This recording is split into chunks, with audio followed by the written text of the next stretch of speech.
댓글 기능을 구현해 보도록 하겠습니다.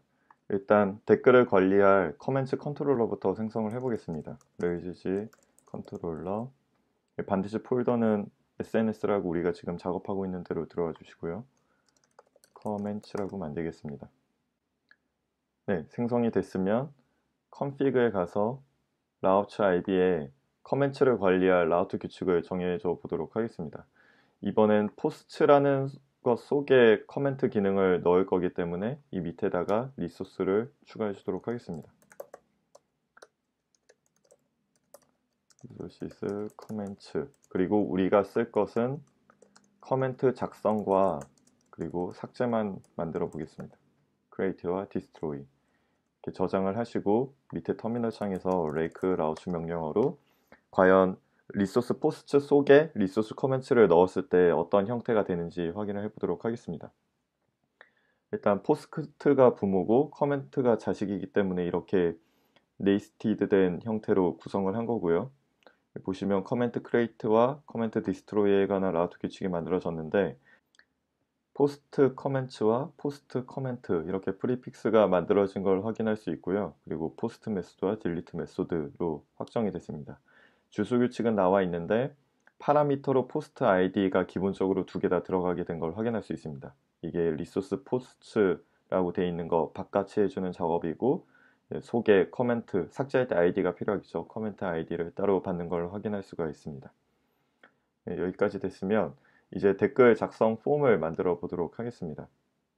아까 컨트롤러를 생성했으니까 뷰 폴더에 앱에 뷰스 폴더에 커멘트 컨트롤러가 생겼을 거고요. 커멘트 뷰가 있는데 얘는 사용하지 않을 거고요. 그리고 포스트에 포스트 파샬로 들어가겠습니다. 여기 보시면 좋아요에 관한 기능, 수정 삭제, 그리고 댓글이라고 링크를 하나 달아둔 게 있습니다.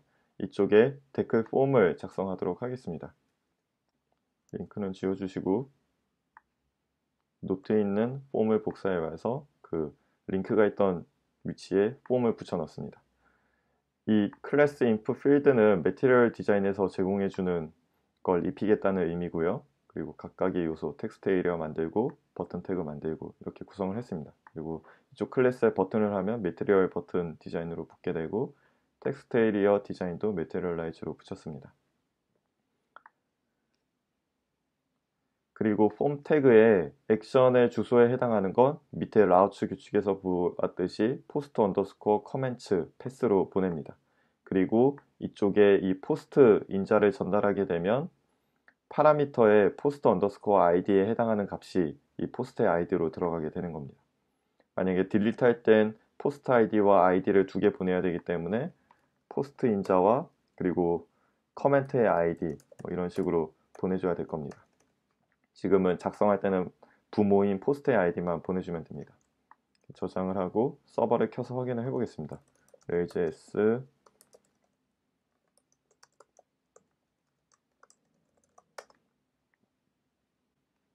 그리고 새 탭에서 열어보겠습니다.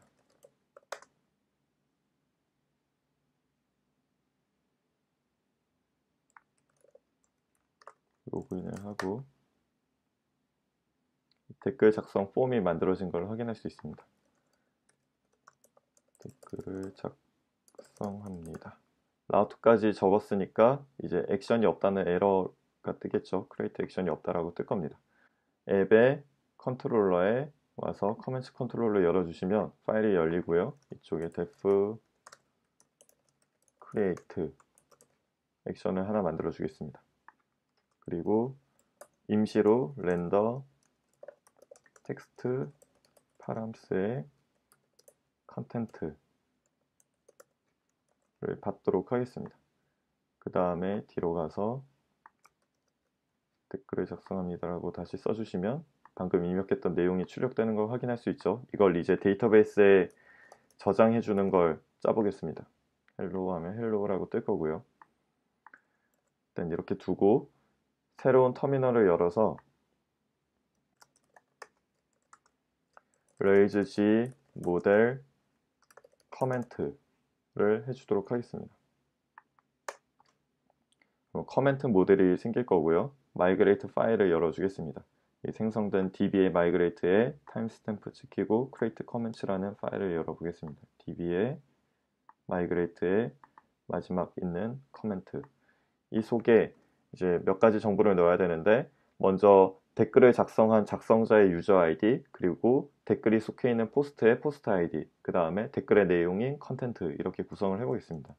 t.belongs to라고 써주시고 유저에게 속해 있다 표시를 해주시고요. belongs to post, 그리고 코멘트 내용은 길수가 있으니까 텍스트 타입으로 컨텐트 이렇게 받아주겠습니다. 이 belongs to 같은 건 지난 강의에도 설명드렸지만 이것과 똑같다고 했습니다. 인티저, 유저 언더스코어 id, 이 두 개가 완전히 일치하는 코드고요. 그 다음에 belongs to는 추가적으로 add index라는 기능을 붙여준다라고 말씀을 드렸었습니다. 커맨트 테이블에 유저 언더스코어 id를 인덱스에 추가한다. 이건 검색을 빨리 하게 만들어주는 효과가 있다고 했었죠. 그래서 우리는 인티저 유저 아이디 대신 belongs to 유저 하나로 쓰도록 하겠습니다. 그리고 포스트도 마찬가지고요. 이렇게 저장을 하신 다음 마이그레이트 파일이 작성이 됐으니까 이 테이블을 db에 적용해주는 명령어를 쓰겠습니다. make db migrate를 하게 되면 이제 데이터베이스에 커멘트 테이블이 생성이 됩니다. 그 다음 단계는 커멘트와 유저, 그리고 커멘트와 포스트의 그 1대 n의 관계, 그 커멘트가 n이고 유저가 1이죠. 그 관계를 지정해 주도록 하겠습니다. 가장 먼저 앱의 모델스 폴더로 가서 커멘트 모델을 열어줍니다. 이쪽에 belongs to user, 그리고 belongs to post 라고 적어줍니다. 이러면 커멘트는 유저에 속해 있고 동시에 포스트에도 속해 있다 라고 해서 커멘트에 대해서 .user를 하게 되면 그 커멘트 작성자의 객체가 바로 받아올 수 있게 됩니다. 그리고 커멘트 .post를 하게 되면 이 커멘트가 달린 글을 바로 받아올 수 있게 됩니다. 유저 모델에 가서는 has many posts와 likes가 있었듯이 has many comments를 넣어줍니다. 간단하게 항상 복수로 쓰셔야 되고요. 포스트 모델, 앱의 모델스의 포스트 모델에 가서도 마찬가지로 has many comments를 적어줍니다. 여기까지 했으면 이제 커멘트와 포스트의 관계, 그리고 커멘트와 유저의 관계가 다 작성이 된 거고요. 다시 커멘트 컨트롤러에 가서 모델이 만들어졌으니 임시로 텍스트로 파라미터로 받은 값을 출력해 준 걸 삭제하고 db에 저장하는 코드를 넣겠습니다. 그 전에 커멘트 작성도 당연히 로그인된 사용자만 해야 되겠죠. before 액션을 걸어주시고 authenticate user 코드를 넣어주겠습니다. 이러면 로그인 안 된 사용자가 이런 커멘트 작성이나 삭제 기능을 접근하려고 할 때 바로 로그인 페이지로 이동을 하게 됩니다. create에 새로운 커멘트라는 임시 변수에다가 커멘트 모델 새로운 객체를 만들어서 컨텐트라는 내용 컬럼, 아까 마이그레이트 파일에다가 텍스트 타입으로 컨텐트를 만들었었죠. 그쪽엔 뷰에서 받아온 파람스 컨텐트 텍스트 에리어에 적어준 내용입니다. 얘를 저장해 주도록 하고요. 그 다음에 포스트 아이디에는 파람스 포스트 언더스코어 아이디, 이건 라우트 규칙을 생성할 때 네이티드로 구성을 하면 아까 말씀드렸다시피 이쪽에 보시면 포스트 언더스코어 아이디 파라미터로 가져올 수 있게 되는 겁니다. 커멘트 쪽에서 여기 담겨 있고요. 그 다음 마지막으로 유저 언더스코어 아이디에는 커런트 유저 세션에 있는 커런트 유저의 아이디를 담아주도록 하겠습니다. 이렇게 되면 이제 새로운 객체가 생성이 된 거고, 여기에 new 커멘트를 db에 세이브하도록 해줍니다. 그러면 이제 실제 데이터베이스에 저장이 될 거고요. 이 모든 작업이 끝났으면 바로 이전 페이지로 강제 리다이렉트를 시켜주면 작성 기능이 끝납니다. 저장을 하시고요. 다음 새로 고침을 해보겠습니다. 댓글, 새로운 댓글입니다. 댓글 쓰기를 하시면 이제 백이 됐기 때문에 이 페이지가 다시 로딩이 된 겁니다. 그러면 데이터베이스에 제대로 저장이 됐는지 확인해 보겠습니다. 터미널에서 레이즈 콘솔을 열어주시고요. 커멘트 모델의 전체 내용을 조회합니다 라고 명령어 보내면 커멘트 1번에 유저 아이디, 첫 번째 유저죠. 그리고 포스트는 5번 포스트에 저장이 된 겁니다. 컨텐트, 새로운 댓글입니다.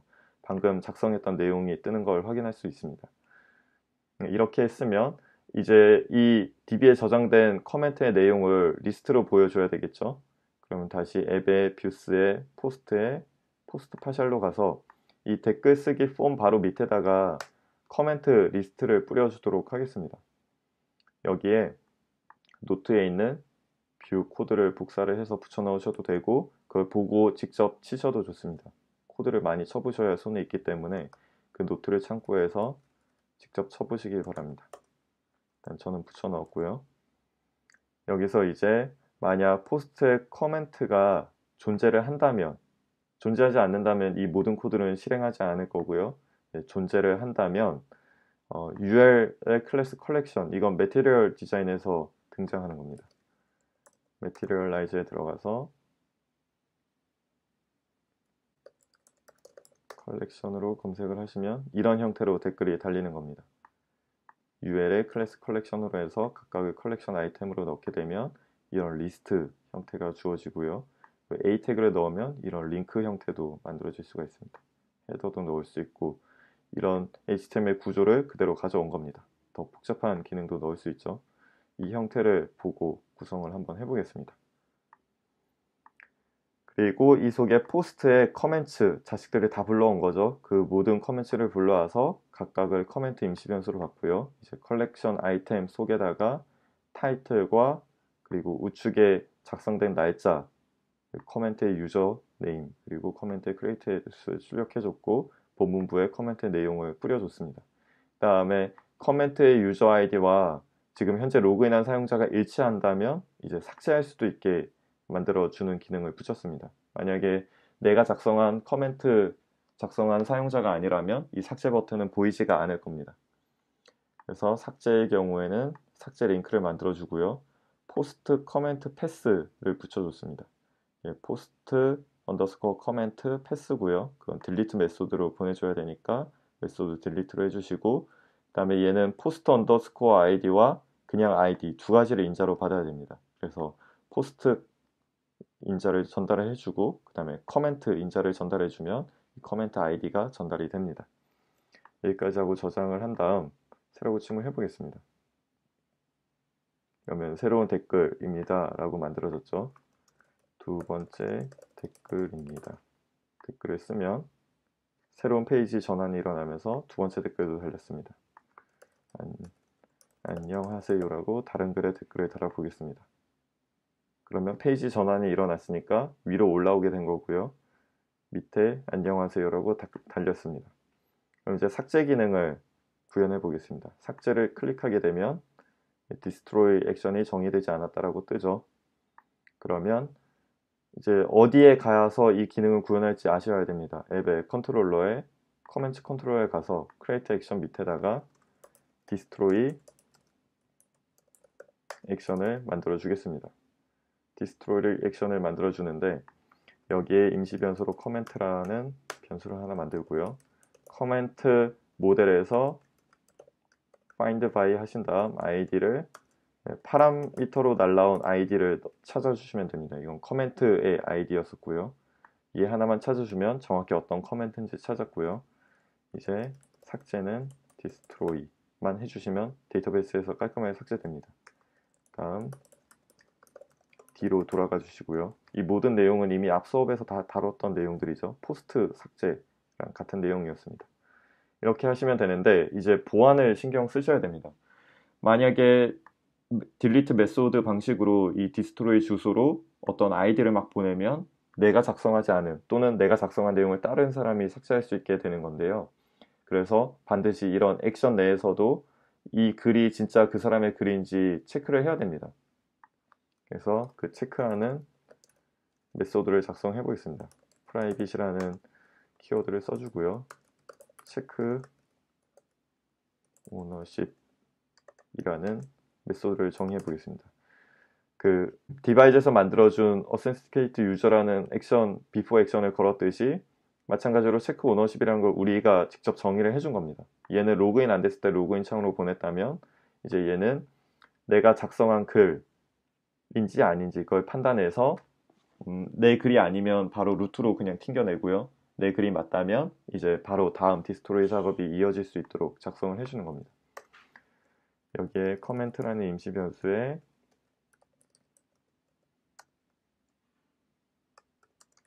커멘트에서 find by id params id 보시면 이 위에 정확히 썼던 내용이죠. 얘를 중복되는 코드이기 때문에 이따 삭제를 해주셔도 됩니다.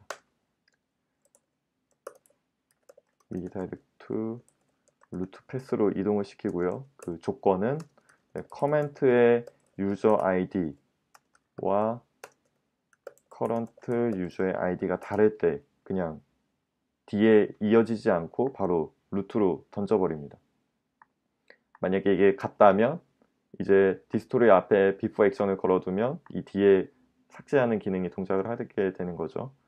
그래서 before 액션 그리고 체크 오너십 다음에 only destroy 만약에 업데이트 수정 기능을 작성해 주게 돼도 이 체크 오너십을 해야 될 겁니다. 내 것만 수정할 수 있도록 디스트로이 하게 되면 before 액션이 걸렸기 때문에 디스트로이 액션이 작동하기 전에 얘부터 실행을 합니다. 그리고 바로 이어서 이게 실행돼서 지금 커멘트라는 임시 변수에 2번 중복해서 들어가게 되는 거니까 얘는 삭제를 해주겠습니다. 그리고 이 밑에 커멘트에 골뱅이 표시를 달아주겠습니다. 이 정도로 하면 중복되는 코드를 한 줄이라도 없앴기 때문에 더 좋은 코드가 됐습니다. 저장을 하시고 삭제를 해보겠습니다. 새로 고침하신 다음에 두 번째 댓글을 삭제하겠습니다. 지금 에러가 났죠?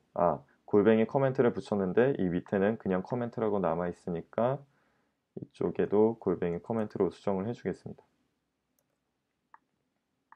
뒤로 가서 다시 한번 두 번째 댓글을 삭제하면 리프레시 되면서 두 번째 댓글이 삭제된 걸 확인할 수 있습니다.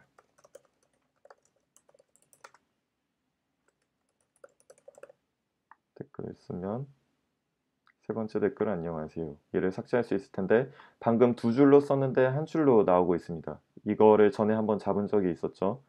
그 앱의 에셋의 자바스크립트 스타일 태그 포스트에서 프리라인이라는 게 화이트 스페이스 속성을 줘서 프리라인을 줘서 엔터 친 걸 그대로 표현되도록 했습니다. 이 프리라인 클래스를 커멘트 뷰에다가 넣어주도록 하겠습니다.